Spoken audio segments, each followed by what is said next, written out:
કેમ છો મિત્રો? હું અનુજ મોદી તમારું મારી આ યુટ્યુબ ચેનલમાં હાર્દિક સ્વાગત કરું છું. આપણે એમ લક્ષ્મીકાંત સરની 6th એડિશનની ઇન્ડિયન પોલિટી એટલે કે ભારતીય સંવિધાનની જે બુક છે એની ગુજરાતી ભાષાની અંદર સંપૂર્ણ પ્લેલિસ્ટ બનાવવાની શરૂઆત કરી છે.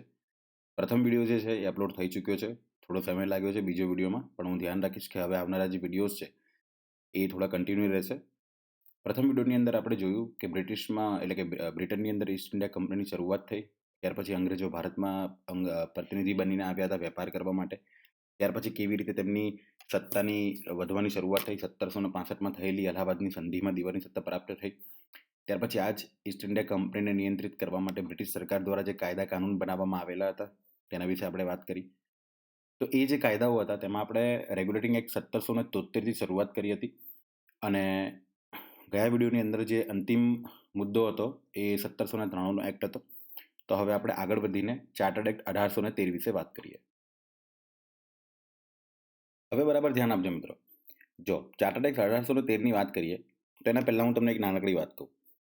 બ્રિટનની અંદર છે ને ફક્ત ઈસ્ટ ઇન્ડિયા કંપની નહોતી કે જે અલગ અલગ દેશમાં જઈને વેપાર કરતી. બ્રિટનની અંદર ઘણી બધી કંપનીઓ હતી જે પોતાના દેશની અંદરથી બહાર નીકળતી અને અલગ અલગ દેશની અંદર વેપાર કરતી. અને આ વેપાર કરવાની જે પરવાનગી છે એ સમયના બ્રિટનના મહારાજા કે મહારાણી દ્વારા કંપનીને પ્રદાન કરવામાં આવતી હતી. તો આ જ રીતે ઈસ્ટ ઇન્ડિયા કંપની જે હતી એ ભારતની અંદર વેપાર કરવાની શરૂઆત કરી હતી. એલિઝાબેથે તેમને રોયલ ચાર્ટર એટલે કે તેમને ભારતની અંદર વેપાર કરવાની પરમિશન પણ આપી હતી. તો કંપની જે હતી એ ભારતમાંથી ઘણું બધું રાજસ્વ ભેગું કરતી, ઘણા પૈસા કમાતી. હવે આ બધું જોઈને જે બ્રિટનની અંદર અલગ અલગ કંપનીઓ હતી એ કંપનીઓને લાલચ થઈ. કારણ કે જ્યારે ભારતની અંદર વેપાર કરવાની ઈસ્ટ ઇન્ડિયા કંપનીને જ્યારે પરવાનગી આપી હતી તો એનો ભારતમાં એકાધિકાર હતો. એકાધિકાર માને એટલે કે ભારતની અંદર બ્રિટનની ફક્ત એક જ કંપની જે છે એ વેપાર કરી શકશે જે હતી ઈસ્ટ ઇન્ડિયા કંપની. એના સિવાય ભારતમાં બ્રિટનની કોઈ કંપનીને પરવાનગી નહોતી.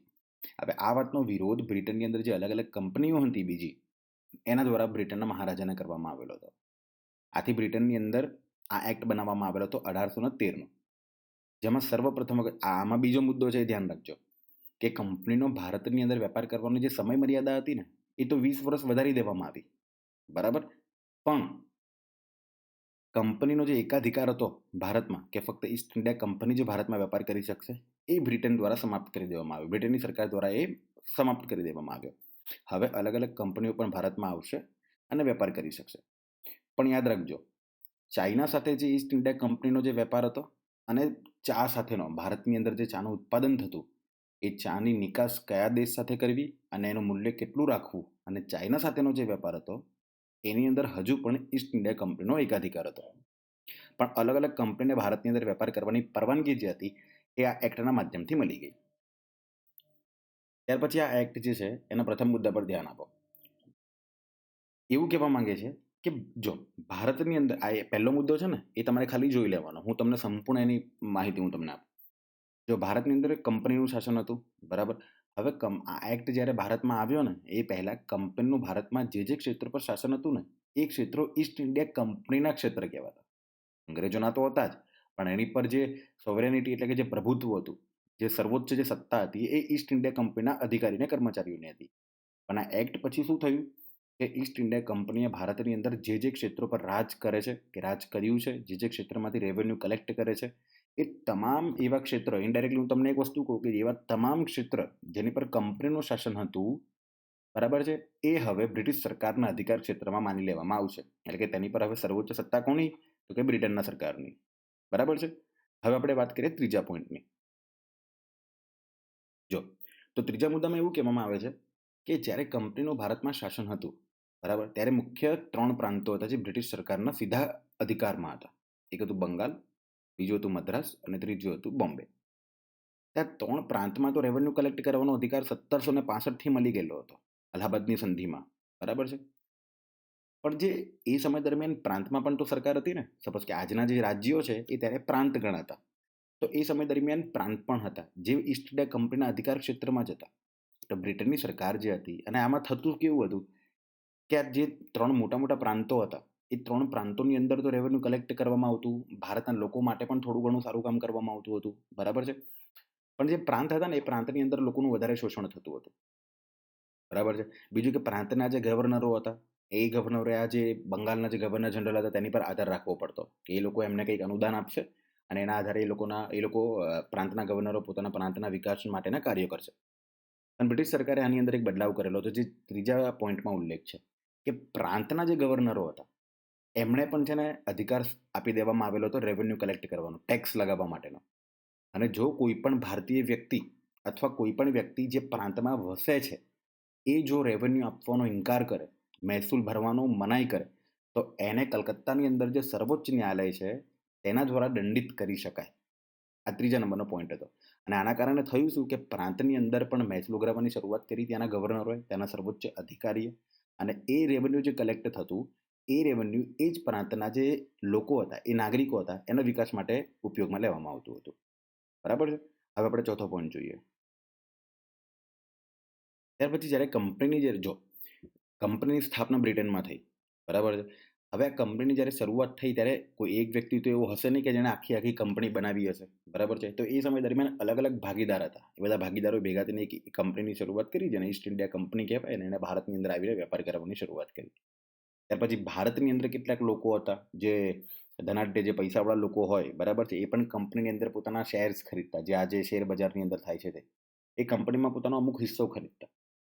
ત્યાર પછી બ્રિટનની સરકાર જે હતી એણે એવું કહી દીધું કે કંપનીના જે લોકો પાસે શેર છે, કંપનીના ભાગીદાર જેટલા પણ છે, ચાહે ભારતમાં હોય કે વિદેશી હોય, એવું જરૂરી નથી કે બ્રિટન ને ભારત, આપણા વર્લ્ડમાંથી કોઈ પણ એવો કોઈ વ્યક્તિ જેને ઈસ્ટ ઇન્ડિયા કંપનીનો ભાગીદાર બનેલો છે, તો એ ભાગીદારને ભારતમાંથી જેટલું રેવન્યુ કલેક્ટ થાય છે, ભારતમાંથી કંપની જેટલું કમાય છે, એમાંથી એને 10.5% વાર્ષિક એને લાભ આપવામાં આવશે. બરાબર છે.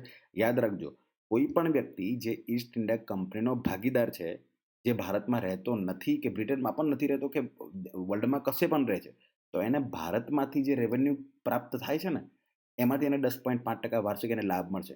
મેં કેમ ભારત પર વધારે ભાર આપ્યું કે ઈસ્ટ ઇન્ડિયા કંપની જે હતી ને એને યુએસએ પર પણ શાસન કરેલું હતું, ઇવન ઇન્ક્લુડિંગ ઓસ્ટ્રેલિયા પર પણ શાસન કરેલું હતું. પણ ભારતમાંથી એ લોકોને જેટલો ફાયદો થતો ને એમાંથી 10.5% કંપનીના ભાગીદારોને નફો પ્રદાન કરવામાં આવતો હતો. હવે આપણે વાત કરીએ પાંચમા પોઈન્ટની.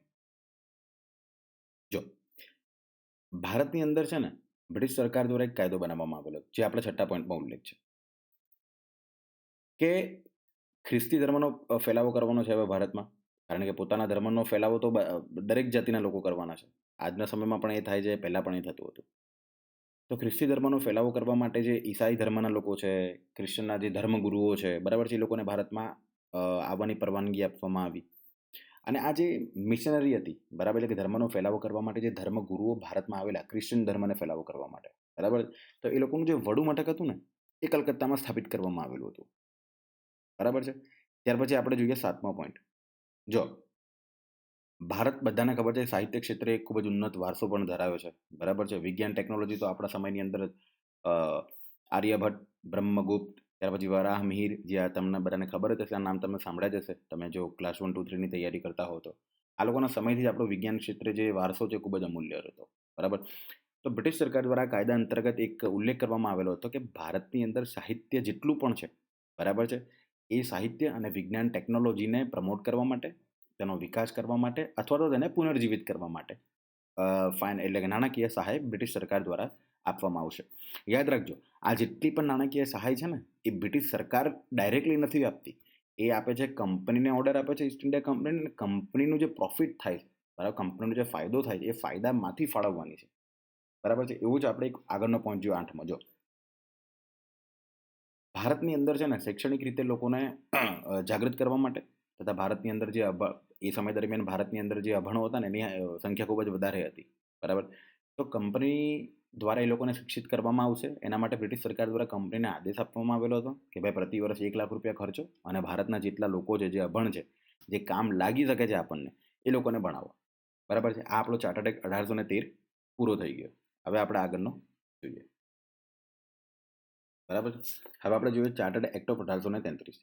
જો હું એક વાત કહું, આપણે 1773માં જોયું હતું કે ભાઈ ભારતની અંદર ગવર્નર હતા, ત્યાર પછી ગવર્નર જનરલ ઓફ બંગાળ બન્યા, ત્યાર પછી ગવર્નર જનરલ ઓફ, હવે ઇન્ડિયાની વાત આવશે, ત્યાર પછી વાઇસરોય આવશે. તો તો આ બધા જે સર્વોચ્ચ અધિકારીઓ છે, બરાબર છે, એ લોકોની નિયુક્તિ, એ લોકોની નિમણૂક છે ને બ્રિટનની સરકાર દ્વારા કરવામાં આવતી. હવે આ કાયદાની અંદર શું શું થયું હું તમને કહું, તમે જરીક મુદ્દા ઉપર ધ્યાન આપતા રહેજો. પહેલા તો ગવર્નર જનરલ ઓફ બંગાળ જે હતા એ ગવર્નર જનરલ ઓફ ઇન્ડિયા બનાવી દેવામાં આવ્યા. એટલે કે જે બંગાળના ગવર્નર જનરલનું જે પદ હતું ને એને આખું મોટું બનાવી દેવામાં આવ્યું. એટલે કે હવે બંગાળનો જે ગવર્નર જનરલ છે એ ગવર્નર જનરલ ઓફ ઇન્ડિયા તરીકે ઓળખાશે અને સમગ્ર ભારતીય ક્ષેત્ર પર એનું પ્રભુત્વ છે. હું તમને આગળ સમજાવું કેવી રીતે. તો ગવર્નર જનરલ ઓફ ઇન્ડિયા જે હતા એ પ્રથમ કોણ બન્યા, તો કે લોર્ડ વિલિયમ બેન્ટિક જે હતા એ ભારતના પ્રથમ ગવર્નર જનરલ બની ગયા. હવે એક વસ્તુ યાદ રાખજો, ઈસ્ટ ઇન્ડિયા કંપનીનું ભારતમાં શાસન હતું. આપણે પહેલા મુદ્દાથી આ જ વાત કરીએ છીએ. તો આ કંપનીનું ભારતના જેટલા ક્ષેત્ર પર શાસન હતું એને બ્રિટિશ અધિકૃત ભારત દેશ કહેવાય, કારણ કે બ્રિટિશરોનું શાસન હતું. તો આ સમગ્ર પ્રદેશ પર જેની પર અંગ્રેજોનું શાસન હતું ને એ તમામ ક્ષેત્ર પર તમામ બ્રિટિશરોની આર્મી પર અને સિવિલિયન લોઝ, એટલે કે અંગ્રેજોની જેટલી પણ આર્મી હતી એ આર્મીના કોઈ પણ કાયદા બનાવવા હોય કે સામાન્ય નાગરિકો માટે કોઈ પણ કાયદા બનાવવાના હોય તેની પર સર્વોચ્ચ જે અધિકાર હતો ને એ ભારતના ગવર્નર જનરલમાં બની ગયો, એટલે કે લોર્ડ વિલિયમ બેન્ટિક પાસે આવી ગયો. તો કે આ કાયદા પહેલા શું થતું, ગવર્નર જનરલ ઓફ બંગાળ જે હતા એ પણ સર્વોચ્ચ શક્તિઓ હતી જ એમની પાસે, કારણ કે અલગ અલગ પ્રાંતમાંથી કોઈ પણ કાયદો બનાવવો હોય તો એ ગવર્નર હોય. સપોઝ કે મદ્રાસના ગવર્નર છે, એમણે પોતાના મદ્રાસ ક્ષેત્રની અંદર કોઈ પણ કાયદો બનાવવો હોય, કોઈ પણ ઇમ્પ્લિમેન્ટ કરવું હોય કોઈ પણ લો, તેમને પરવાનગી તો લેવી પડતી, બરાબર છે, કોની પાસે, બંગાળના ગવર્નર જનરલ પાસે. પણ આ કાયદામાં તો શું થયું કે મદ્રાસ અને બોમ્બેના ગવર્નરોની જે શક્તિઓ હતી ને એ સંપૂર્ણ સમાપ્ત થઈ ગઈ. હવે એ લોકો પોતાના અધિકાર ક્ષેત્રની અંદર જે પણ કોઈ ક્ષેત્ર હતું એમાં કોઈ પણ પ્રકારનો કાયદો પણ નહીં બનાવી શકે ને ઇમ્પ્લિમેન્ટ પણ નહીં કરી શકે, બરાબર છે. તો ગવર્નર જનરલ ઓફ ઇન્ડિયા જે હતા એની શક્તિ જે હતી ને ખૂબ જ વધારી દેવામાં આવેલી હતી. અને સમગ્ર, હજુ પણ કહું છું, આખા ભારત દેશમાં ઈસ્ટ ઇન્ડિયા કંપનીના જેટલા પણ ક્ષેત્ર હતા એ તમામ ક્ષેત્ર પર ગવર્નર જનરલ ઓફ ઇન્ડિયાનો અધિકાર સ્થાપિત થઈ ગયો, બરાબર છે. આ મેં તમને જે વાત કરી ને એ આખા પ્રથમ મુદ્દાની અંદર ઉલ્લેખ કરવામાં આવેલું છે. હવે આપણે આગળ વધીએ. ત્યાર પછી બીજો મુદ્દો જોઈએ. મેં તમને આગળ વાત કરી એમ કે આ જ્યારે કાયદો બનાવવામાં આવ્યો, ચાર્ટર્ડ એક્ટ ઓફ 1833, તો મદ્રાસ અને બોમ્બેના જે ગવર્નરો હતા આ કાયદો બને એ પહેલા પોતાના અધિકાર ક્ષેત્રની અંદર કાયદો બનાવવા માટે, બરાબર, તથા ઇમ્પ્લિમેન્ટ કરવા માટે સ્વતંત્ર હતા. પણ એમને પરવાનગી લેવી પડતી બંગાળના ગવર્નર જનરલ પાસે. પણ આ કાયદો જ્યારે બન્યો ને ત્યારે મદ્રાસ અને બોમ્બેના ગવર્નરોની શક્તિ, નિયમ બનાવવાની છે, યાદ રાખજો, કાયદો બનાવવાની શક્તિ સંપૂર્ણ સમાપ્ત થઈ ગઈ, બરાબર છે. તમે અત્યારે મને એક વાત કહો, ભારતની, આપણે ગુજરાત રાજ્યમાં રહીએ છીએ, બરાબર, તો ગુજરાતની અંદર કાયદો બનાવવાનું કામ કોણ કરે, વિધાનસભા છે, અને અમુક રાજ્યની અંદર વિધાન પરિષદ હોય. તો એને હિન્દી ભાષામાં શું કહેવાય, વિધાયિકા કહેવાય, જે લક્ષ્મીકાંત સરની બુકની અંદર ઉલ્લેખ કરવામાં આવેલો છે, બરાબર. એટલે કે નિયમ બનાવવાનો જે અધિકાર હતો આ બે પ્રાંતોના, અલગ અલગ પ્રાંતોનો, એ સમાપ્ત થઈ ગયો અને સંપૂર્ણ કાયદો બનાવવાનો અધિકાર જે હતો એ લોર્ડ વિલિયમ બેન્ટિક પાસે આવી ગયો, બરાબર છે. આનો ઉલ્લેખ બીજા જે પોઈન્ટ છે એની અંદર કરવામાં આવેલો છે, બરાબર. હવે આપણે ત્રીજો પોઈન્ટ જોઈએ. ત્યાર પછી શું થયું કે જો આપણે આગળ જોયું હતું તેમ કંપનીનો ભારતની અંદર વેપારિક અધિકાર જે હતો ને એ તો સમાપ્ત કરી દેવામાં આવેલો. અલગ અલગ કંપનીઓ ભારતમાં આવવાની શરૂઆત થઈ, વેપાર કરવાની શરૂઆત થઈ. પણ પછી આ કાયદાની અંદર આપણે આગળ જોયું હતું, આના આગળ 1813ના કાયદામાં, કે ચા અને ચાઇના સાથેનો કંપનીનો, એટલે કે ઈસ્ટ ઇન્ડિયા કંપનીનો જે વેપારિક અધિકાર હતો ને એ ખાલી જાળવી રાખેલો બ્રિટિશ સરકારે. પણ આ કાયદાની અંદર કંપનીનો આ અધિકાર જે હતો ને એ પણ સમાપ્ત કરી દેવામાં આવેલો હતો. હવે વિચારો, ઈસ્ટ ઇન્ડિયા કંપની આ બધા કાયદા બનાવવાની શરૂઆત થઈ ને ત્યારે એમની પાસે બધા જ પાવર હતા. ચાહે પોલિટિકલ પાવર લઈ લો, ત્યાર પછી એડમિનિસ્ટ્રેટિવ પાવર લઈ લો, કમર્શિયલ પાવર લઈ લો. આ મુખ્ય 3 પાવર હોય: વેપાર કરવાનો અધિકાર, રાજનૈતિક અધિકાર અને એક હોય વહીવટી અધિકાર.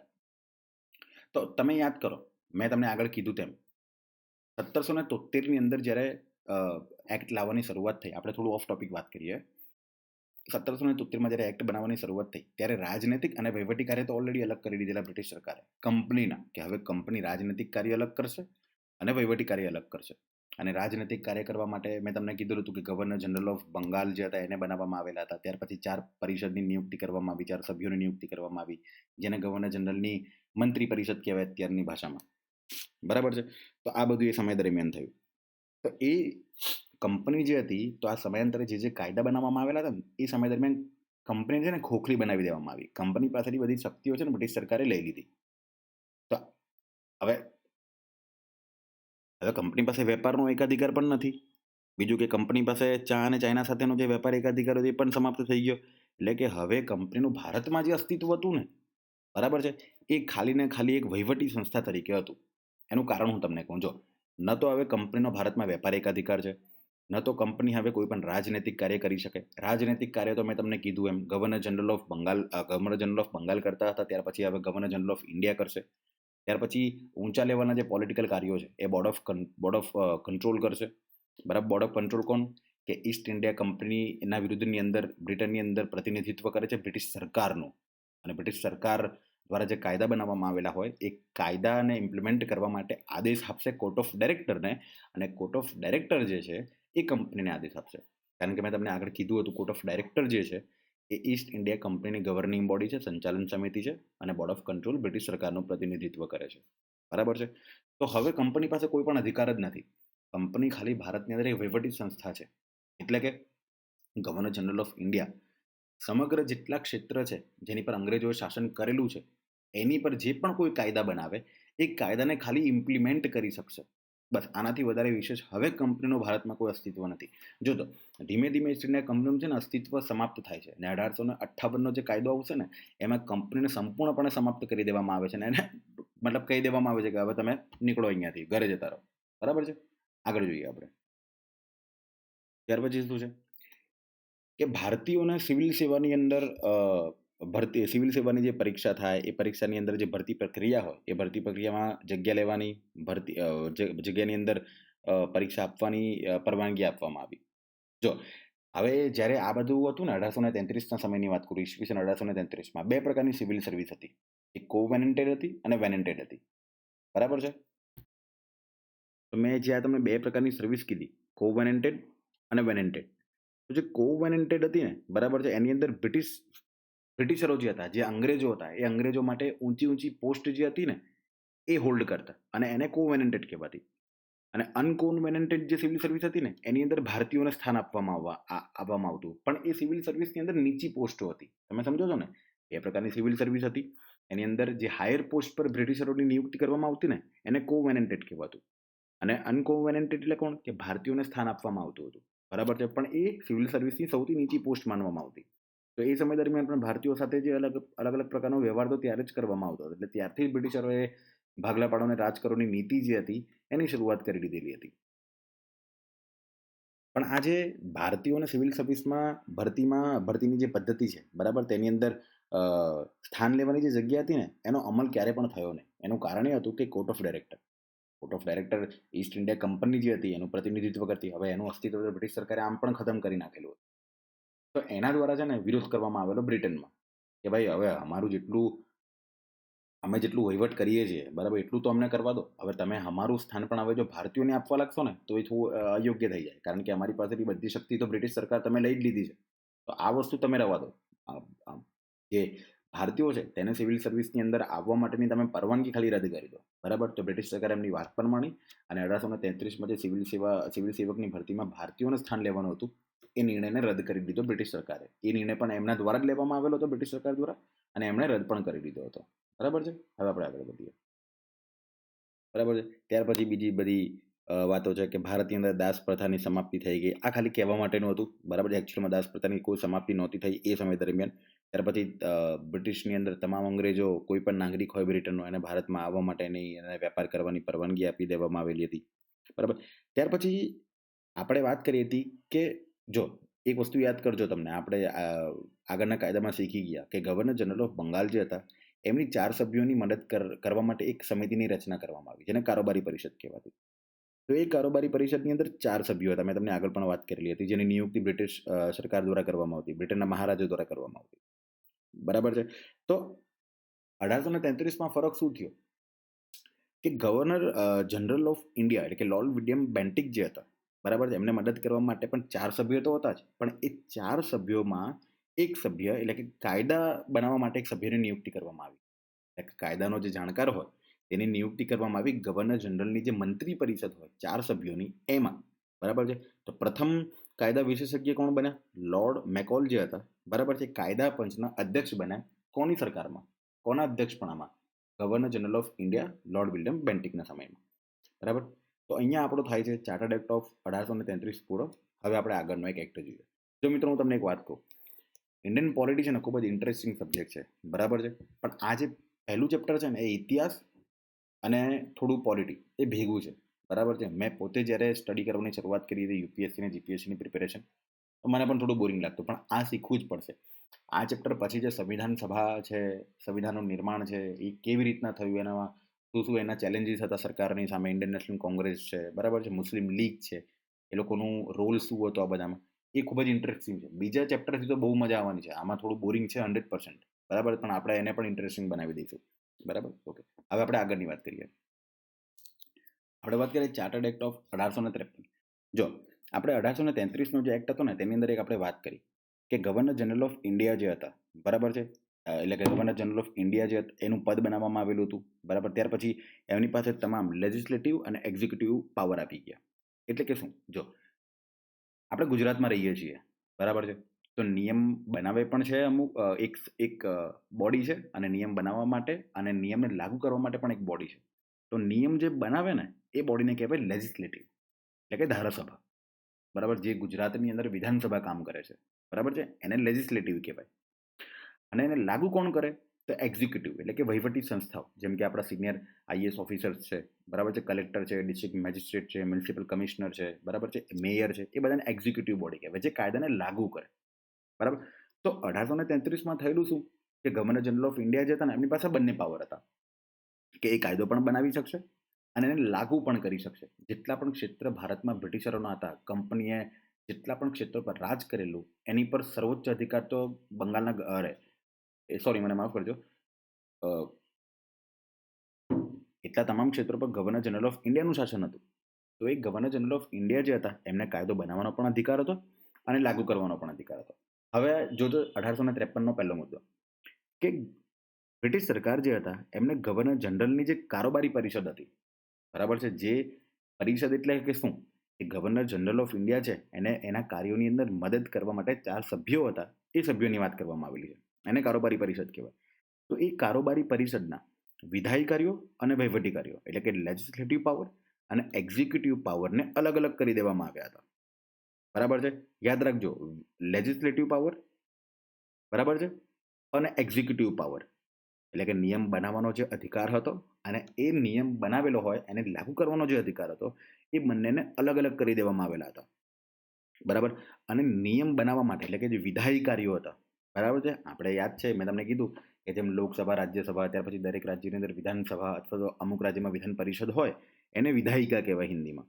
તો જે નિયમ બનાવવા માટે 6 નવા સભ્યોની નિયુક્તિ કરવામાં આવેલી હતી, બરાબર. જો યાદ રાખજો, 1853માં સૌથી પહેલું શું થયું કે ગવર્નર જનરલ ઓફ ઇન્ડિયા હતા, એમની એક કારોબારી પરિષદ હતી જે ગવર્નર જનરલ ઓફ ઇન્ડિયાને એના કામમાં મદદ કરતી, બરાબર. તો આ પરિષદ જે હતી ને એમની પાસે બંને પાવર હતા, એક તો લેજિસ્લેટિવ અને એક્ઝિક્યુટિવ, એટલે કે નિયમ બનાવવાનો અને એ નિયમને લાગુ કરવાનો, આ બંને શક્તિઓ કારોબારી પરિષદ પાસે હતી. પણ આ કાયદામાં બ્રિટિશ સરકારે એવું કર્યું કે આ જે કારોબારી પરિષદ છે એમના બંને કામ અલગ અલગ કરી દેવામાં આવ્યા.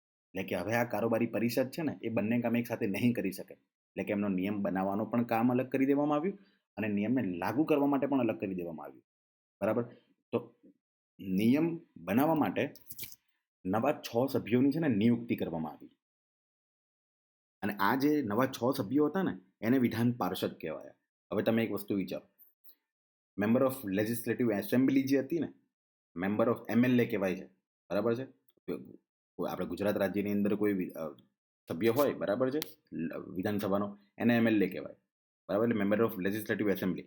બસ તો વિધાન પાર્ષદ છે ને એ સમય દરમિયાન ગવર્નર જનરલ જે હતા ને એના એમએલએ કહેવાતા, બરાબર. હવે થયું શું કે આ રીતે ગવર્નર જનરલ ઓફ ઇન્ડિયા જે હતા એમના માટે નિયમ બનાવવા માટે એક વિધાન પરિષદની રચના થઈ ગઈ.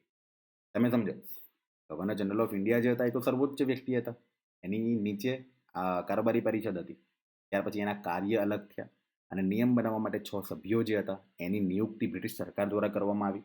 તો આ 6 સભ્યો કોણ કહેવાય, ગવર્નર જનરલ ઓફ ઇન્ડિયા જે હતા એમના માટે જ કામ કરતા હતા ને, કારણ કે ગવર્નર જનરલ ઓફ ઇન્ડિયા જે હતા એ તો નિયમને લાગુ કરતા, અને એકચ્યુઅલમાં નિયમ કોણ બનાવે, કારોબારી પરિષદ બનાવતી, અને નિયમ બનાવવા માટે બ્રિટિશ સરકાર દ્વારા 6 સભ્યોની નિયુક્તિ કરવામાં આવી. તો આ જે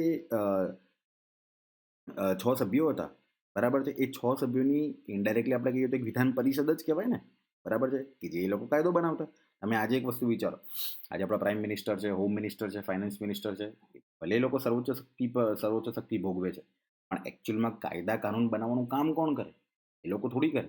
આ સિનિયર આઈએએસ ઓફિસર હોય, બરાબર છે, એ લોકો કરે. અને ત્યાર પછી જાહેરાત હોમ મિનિસ્ટર, પ્રાઇમ મિનિસ્ટર ને ફાઇનાન્સ મિનિસ્ટર કરે. બસ એ સમય દરમિયાન આ જ હતું. કાયદાને બધું 6 સભ્યો બનાવતા અને એને જાહેરાત ગવર્નર જનરલ ઓફ ઇન્ડિયા કરતા. હવે આ જે 6 સભ્યો હતા ને, એને કેન્દ્રીય વિધાન પરિષદ કહેવાય. કારણ કે કેન્દ્રની અંદર કોણ હતું? એ સમય દરમિયાન કેન્દ્રની અંદર સર્વોચ્ચ શક્તિ કોની પાસે હતી? ગવર્નર જનરલ ઓફ ઇન્ડિયા પાસે. તો આ 6 સભ્યો જે હતા ને, એ લોકોએ ભેગા થઈને એક વિધાન પરિષદની રચના થઈ અને એને કેન્દ્રીય વિધાન પરિષદ તરીકે જ ઓળખાવા લાગ્યું. હવે જે નિયમ બનાવે એને આપણા ત્યાં સંસદ કોને કહેવાય? લોકસભા, રાજ્યસભા અને રાષ્ટ્રપતિ. લોકસભા અને રાજ્યસભા નિયમ બનાવે અને રાષ્ટ્રપતિ જે છે એને એ નિયમ પર પોતાની પરવાનગી આપે, બરાબર છે.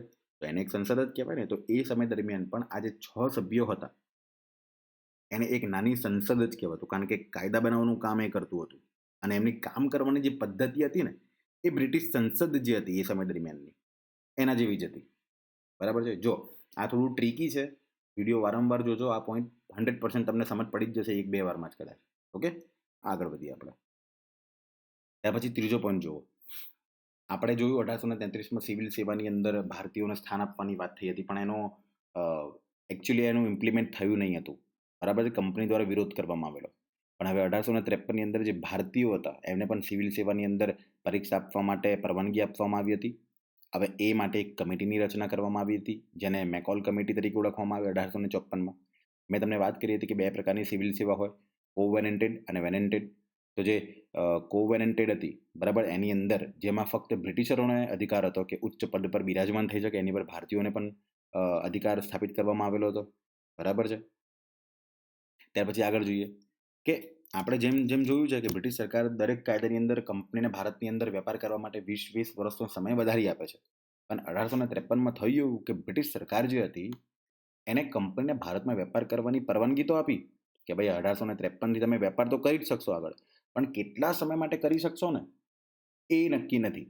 એનો મતલબ એવો થાય કે બ્રિટિશ સરકાર હવે ગમે ત્યારે ઈસ્ટ ઇન્ડિયા કંપનીને ઘરે પાછી બોલાવી શકે કે ભાઈ ચલો તમારું કામકાજ પૂરું થયું, સામાન પેક કરો, પોટલા પેક કરો ને હવે બ્રિટન પાછા આવી જાવ. એટલે કે હવે કંપનીનું ભારતમાં જે અસ્તિત્વ હતું ને એ થોડું જોખમમાં આવી ગયું. કારણ કે દર વખતના કાયદામાં તો 20 વર્ષ સુધી કંપનીને ખબર હતી કે ભાઈ 1813માં અમને 20 વર્ષની પરવાનગી મળી છે, તો 33 સુધી તો અમે ભારતની અંદર વેપાર કરશું જ, બરાબર. પણ હવે તો ભારતની અંદર એમનો વેપાર કરવા માટે કોઈ અસ્તિત્વ જ નથી, સમાપ્ત થવાની આરે જ હતું, બરાબર. જે આગળ જતા સમાપ્ત થશે પણ ખરી, જે આપણે આગળ જોઈશું, બરાબર છે. એના પછી આગળ જો લક્ષ્મીકાંત સરની બુકમાં અને આ પીડીએફમાં કે મેં તમને આગળ વાત કરી કે ગવર્નર જનરલની કારોબારી પરિષદમાં જે નિયમ બનાવવા માટે જે સંસદ તરીકે 6 સભ્યોની નિયુક્તિ કરવામાં આવી હતી, બરાબર છે. તો એ 6 સભ્યોમાંથી 4 સભ્યો ભારતના હતા, બરાબર. 6 સભ્યોમાંથી 4 સભ્યો ભારતના જે પ્રાંતો હતા જે બ્રિટિશ સરકારના અધિકારમાં હતા એ પ્રાંતોમાંથી નિયુક્તિ કરવામાં આવી. તો આ 4 પ્રાંતો કયા હતા કે ભાઈ બંગાળ, મદ્રાસ, આગ્રા અને બોમ્બે, બરાબર છે. હવે જો હું તમને આગળનો પોઈન્ટની એક વાત કરું. ત્યાર પછી કંપની જો કોર્ટ ઓફ ડાયરેક્ટર હતું, બરાબર. કોર્ટ ઓફ ડાયરેક્ટર શું હતું કે કંપનીની સંચાલન સમિતિ હતી. એટલે કે બ્રિટિશ સરકાર જે કોઈ પણ કાયદા કાનૂન બનાવતી ને એ કાયદા કાનૂન સીધા ઈસ્ટ ઇન્ડિયા કંપનીને ઇમ્પ્લિમેન્ટ કરવા માટે આદેશ નહોતી આપતી. એ આદેશ આપતી હતી આપણી કોર્ટ ઓફ ડાયરેક્ટર ને. અને કોર્ટ ઓફ ડાયરેક્ટર જે હતું એ કંપનીને આદેશ આપતું. તમે એક વસ્તુ વિચારો, આજે ગુજરાત વિધાનસભાની અંદર કોઈ કાયદો બનાવવામાં આવે તો ડાયરેક્ટ કોઈ મુખ્યમંત્રી આપણા જે છે ભૂપેન્દ્ર સરજી, તો એ કંઈ આવીને ટીવી પર ડાયરેક્ટ જાહેરાત નથી કરતા કે ભાઈ કાલથી ગુજરાતની પ્રજાએ આ વસ્તુ માનવાની રહેશે, બરાબર છે. એ કાયદાઓ પહેલાં ઓફિશિયલી બને છે, બરાબર છે, લાગુ થાય. ત્યાર પછી અલગ અલગ જિલ્લાના જે ડિસ્ટ્રિક્ટ કલેક્ટર હોય, મેજિસ્ટ્રેટ હોય, બરાબર છે, ડીએમ હોય, બરાબર, સિનિયર આઈએસ ઓફિસર હોય, એ લોકો પાસે છે ને એ લોકો અલગ અલગ વહીવટી અધિકારીઓ જેમ કે મામલતદાર છે, એક્ઝિક્યુટિવ મેજિસ્ટ્રેટ છે, એમના થ્રુ ગુજરાતની અંદર લાગુ કરવામાં આવે અલગ અલગ જિલ્લામાં, બરાબર. તો એ સમય દરમિયાન પણ એવું જ હતું. તો કંપનીના જે ડાયરેક્ટર હતા, કંપનીની સંચાલન સમિતિ, ગવર્નિંગ બોડીના જે સભ્યો હતા, એમની કુલ સભ્ય સંખ્યા એક સમય દરમિયાન 24 હતી. તો 24માંથી ઘટાડીને 18 કરી દેવામાં આવી. અને એ 18માંથી પણ 6 સભ્યો જે હતા એ બ્રિટિશ રાજા દ્વારા છે ને નિયુક્ત કરવામાં આવતા હતા, બરાબર છે. ત્યાર પછી ઈસ્ટ ઇન્ડિયા કંપનીના જે કર્મચારીઓ હતા, બરાબર છે, કે જે અલગ અલગ પોસ્ટ પર બેસેલા હતા, જેમ કે મહેસૂલી અધિકારી હોય કંપનીનો, તે કર્મચારીઓની જે નિયુક્તિ કરવામાં આવતી ને એ નિયુક્તિમાં પહેલાં જે ગવર્નિંગ બોડીના જે ડાયરેક્ટર હતા ને એમનો એક અધિકાર હતો કે ભાઈ એ કહેશે એ વ્યક્તિ ઈસ્ટ ઇન્ડિયા કંપનીનો કર્મચારી બનશે.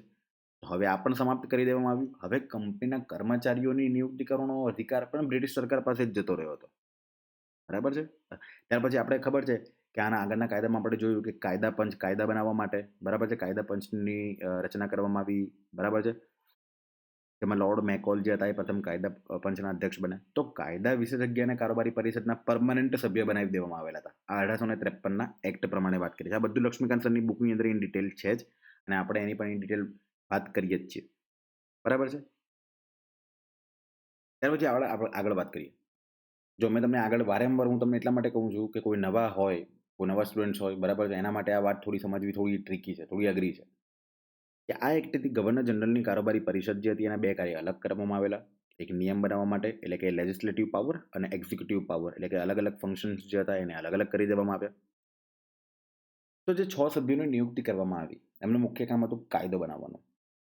તો ગવર્નર જનરલના જે કારોબારી પરિષદ હતી, જે 4 સભ્યો હતા, એમની પાસે એક અધિકાર સ્થાપિત થયો, અધિકાર આપવામાં આવ્યો આ એક્ટથી કે 6 સભ્યો જે છે એ પોતાના કામમાં મનમાની પણ કરી શકે કોઈ વાર. બરાબર. તો એવો કોઈ કાયદો બનાવેલો હોય કે જે ગવર્નર જનરલ અને તેના 4 સભ્યોને નથી મંજૂર, નથી ગમતો, બરાબર, તો એની સામે વીટોનો પણ અધિકાર મળી ગયો. હવે આ વીટો પાવર શું છે એ આપણે આગળના વિડીયોમાં થોડી વાત કરીશું. એકચ્યુઅલમાં તો રાષ્ટ્રપતિના જે ચેપ્ટર છે એની અંદર વીટો પાવર આપણે ડિટેલમાં જોઈશું, પણ વીટો પાવર શું છે એ હું તમને આગળના વિડીયોમાં 100% તમને જણાવીશ. બરાબર છે. હવે આ જે 1853નો જે એક્ટ છે, બરાબર છે, એ અહીંયા પૂરો થાય છે. વિડીયો ઓલરેડી 31 મિનિટ 32 મિનિટની આસપાસ થઈ ચૂક્યો છે. વધારે લાંબો વિડીયો બનાવવાનો કોઈ મતલબ નથી. આ વિડીયો જોજો, કમેન્ટ 100% કરજો, એનાથી મને પણ મોટિવેશન મળશે વિડીયો બનાવવાનું. હું જાણું છું કે પ્રથમ વિડીયો પછી ઘણો સમય થઈ ગયો બીજો વિડીયો બનાવવામાં, પણ હવે થોડું આપણે કન્ટિન્યુ રાખશું. હું 100% પ્રયત્ન કરીશ. વિડીયો ગમે તો લાઈક કરજો, બરાબર, અને તમારા ફ્રેન્ડ્સને પણ મોકલજો, બતાવજો, અને કોઈ પણ સજેશન હોય મારા સ્ટડીમાં તો એ પણ મને કમેન્ટમાં કરજો. હું તમને 100% જણાવીશ, અને કોઈ પણ ડાઉટ હોય તો એ પણ કમેન્ટ સેક્શનમાં લખજો. જેન્યુઇન ક્વેરીઝ એન્ડ ડાઉટ હું તમને ક્લિયર કરાવીશ. આપણે મળીએ મિત્રો નવા ચેપ્ટરની અંદર. હવે આવતા વિડીયોની અંદર આ ચેપ્ટર પૂરું થઈ જશે અને બીજા ચેપ્ટર તરફ આપણે જશું. વારંવાર વિડીયો જોશો તો તમને 100% માહિતી મળશે. આપણે મળીએ હવે આવનારા વિડીયોમાં. ત્યાં સુધી જય હિન્દ મિત્રો.